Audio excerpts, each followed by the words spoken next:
যারা ছোট ছোট গাছ লাগাইতেছেন, ঠিক আছে, এই নিচু এলাকা কিন্তু আছে, অনেকে কিন্তু গাছ লাগান, ঠিক আছে, কিন্তু ওই নিচু এলাকাগুলির ভিতরে দেখা গেছে বর্ষার টাইমে কিন্তু পানি উঠা যায়, ঠিক আছে।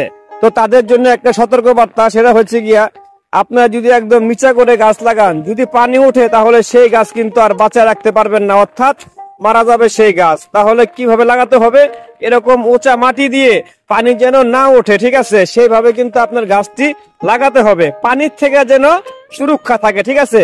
কারণ ছোট গাছ পানি উঠে গেলে কিন্তু আপনার গাছ মারা যাবে, ঠিক আছে। তাই বলবো সবাই এরকম উঁচা করে তারপরে ছোট ছোট গাছ লাগাবেন, ঠিক আছে। কারণ বর্ষার সময় যাদের নিচু এলাকা আছে তারা কিন্তু এই পদ্ধতিটা অবলম্বন করতে পারেন, তা না হলে কিন্তু গাছ আপনারা টিকে রাখতে পারবেন না, ঠিক আছে। তো আমরা এখানে সেই সিস্টেমটা করতেছি, বর্ষা যেন গাছ যেন না মরে যায়।